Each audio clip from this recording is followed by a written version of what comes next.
Well, kind of a Saturday night kick or a fiddle kick here. I think we ought to go one more round here with another fiddler. This young man sitting right across the room from me here. I was so pleased when he said he could come and be with us, because he and I both were part of the original Foggy Mountain Boys back in 1948. And that goes back a long way. Yeah, we just counted up a while ago. That's kind of dodged it over into 51 years, Jim, you know. So, yeah, that's right. I must have been about 8 or 10 years old then. So. Lester and Earl and Cedric left Bill all at the same time, and you'd been a fiddler with Bill earlier. Before, what fact you mentioned earlier that you were responsible for Earl coming to Bill. That's right. I was working with Bill back in 45, I reckon it was. Mm-hmm. I guess this must be a first. Yeah, I've been wanting to tell this a long time, to let people know. You go right ahead. This is my change, right? Yes, sir. No, just kidding. I had listened to the Grand Ole Opry ever since I was from a kid on up. Mm-hmm. Had a farm in North Wilkesboro and up in the mountains, and that was the thing, to listen to the Grand Ole Opry on a Saturday night. Mm-hmm. Of course, we didn't have a radio, but like the man said earlier, a fella down the foot of the mountain did have one. Mm-hmm. Everybody would gang in and listen to it. So I often wondered what it would be like to be at the Grand Ole Opry, to see that bunch of people. So when Howard Forster was playing fiddle for Bill, he went to the Navy. Bill called me. He had heard me on some radio shows, and so I was anxious to go. I said, yeah, I'll be glad to, Bill, because he is always my favorite man, Bill was. We got awful close those days. I was 22 and Bill was 32. And Jimmy, we run around together, just us two a lot. And we got close, like I say.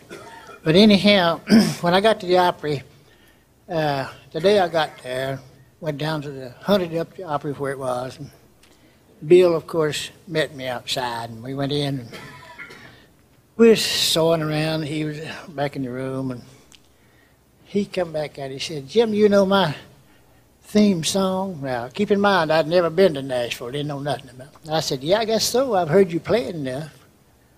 Why? We said, we got to open up the Opry tonight. Said, your fiddle will be the first thing that's heard on the Opry. Scared me to death, you know.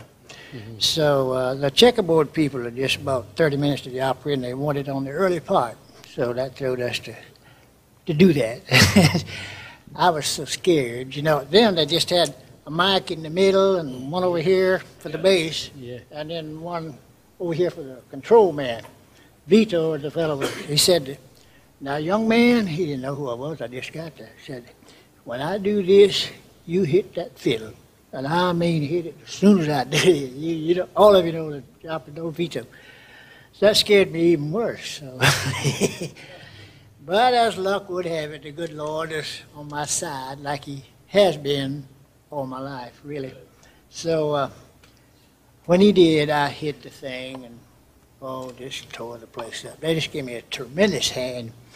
I remember Tommy Magnus said, I don't believe that boy's going to get it before that. So when I did that, the place just, they just blowed the roof off. And Lou Childry said, Tommy, what was that you said a while ago? He said, whoa. But that was really something. And getting back to Bill, we was playing down through Mississippi, I believe it was. String Beans was picking banjo for us, and Sally Foster was playing the accordion. We had a boy by the name of Andy Boyette. You remember him? Mac played the bass fiddle for us. And let's see, String was picking the banjo, and Sally and Andy and Flat was on the left flat picking the guitar. So String and Lou Childry got fishing together out on the Mississippi somewhere. Lou had it. We had him along extra for it. We'd take somebody extra each week. So Bill said they got getting pretty close, and they decided to get their own act on the Opry, just the two of them. And Bill said, Jim, we're going to have a banjo picker. You know anybody? I said, yeah. I had met earlier. I'd been doing a show in Hickory, and every guest would come by. A year or so late before, Earl had come by one night, And I made note of the people I liked when they come on my show. So I said, yeah, I know a boy in Shelby, North Carolina. He said, really, what's his name? I said, now he don't pick nothing like string beans, but he can pick you a lot of banjo. He said, get a hold of him and see what we can work out. So I got a hold of Earl, and in the meantime, he'd come down to the two-lane hotel where we were staying, and Bill and me and him stood there in the room. I've had dozens of magazine people ask me if I could remember the tunes we played, but I can't remember any of them. But I mean, he turned that banjo away but loose. He did a good job. And so I come on back to North Carolina, and he took the job. Howdy'd come back from the Navy, and that the rest, of course, is history. Yeah. Yes, it is. Yeah, John. Now, if you want me to play something, I'll be glad to do that. Yeah, that's what I was coming to that. Play just a touch of that theme song like you played it the first night on the Opry. Oh, okay. Yeah. It's a theme. Somebody give that run on the guitar. C.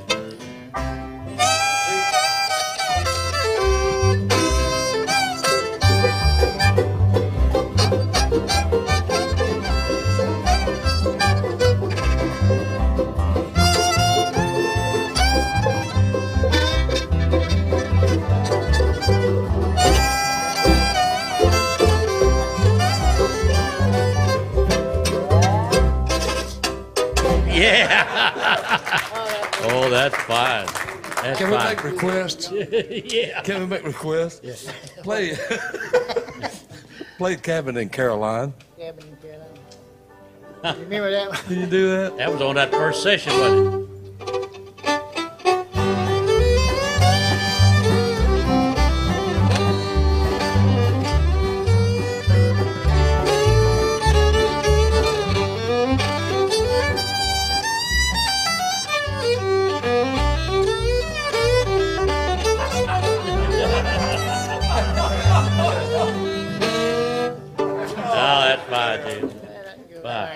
That's got to be one of the Yeah. best fiddle braces ever, Yeah. ever, play, ever, play us ever. one, Jim. Yeah, you don't leave nothing out of Katie Hill, I'll John, tell you you that. listen to this now. You might get a few extra licks. I've been listening to you, and I picked up some of your stuff, you know. Katie Hill. Yeah. He said he...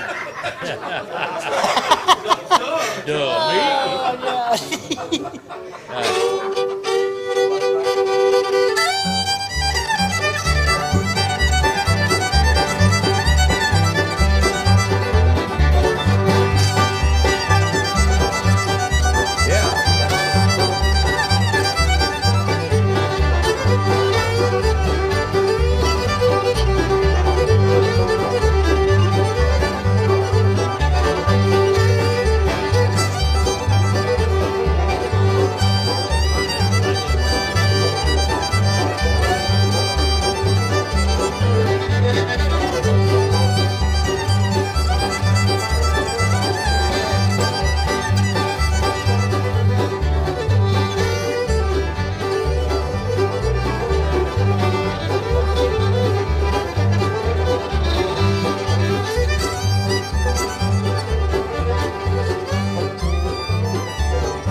I believe you just teased us today, don't you, Sonny?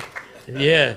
Yeah, he was on that first recording session with Flat and Scruggs that we did for Mercury in the fall of '48. Yeah, You sung tenor on that, didn't you? Yeah, We'll Meet Again, Sweetheart, Yeah, and uh-huh. God Loves His Children, Gonna Make Heaven My Home, and Cabin in Carolina is what was their fourth tune. Yeah, Cabin Yeah. in Caroline. Let's see, Sweetheart, you done? What? Can't you hear me Someday we'll call- meet again, Sweetheart. What? Yeah, We'll Meet Again. Let's see. Hey.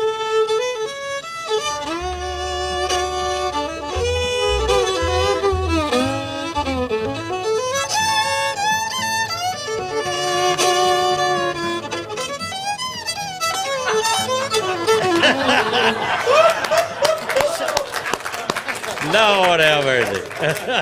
He's got the best little finger in the business. Was that 50, That's 51 great. years? 51 years ago? Yeah, well, that's Eddie, 1948. Yeah, going on 51. 48 wasn't that? Sure was. Well, how important is Great that to all times, of great us? times, remember great how- memories. You remember how cold it was that morning we cut that up in Knoxville?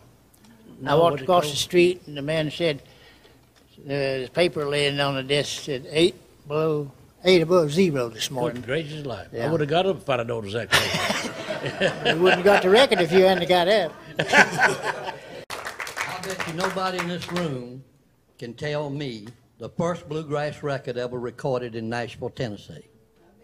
Well, I can't go. I know. But you told me, but I Right. wasn't aware of it till you did tell me. I think I got Eddie. I think it's Rocky Top, wasn't it? Anybody know the first bluegrass record ever recorded in this city? It was October the 22nd, 1949. Mac Wiseman and Bill Monroe recorded Sweetheart of Mine, Can't You Hear Me Calling? Traveling This Lonesome Road. The last 4 Columbia Records songs. All the others on Columbia were recorded in Chicago with Platt and Scruggs in them.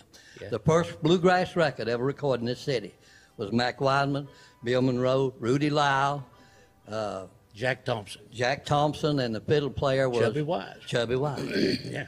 And that was on a Monday, October 22nd, 1949. And that Saturday night they played the Opry, was Bill Monroe's 10th anniversary on the Grand Ole Opry. He was in Nashville for 10 years on the Opry before he got the man he wanted to sing with him and record in Nashville.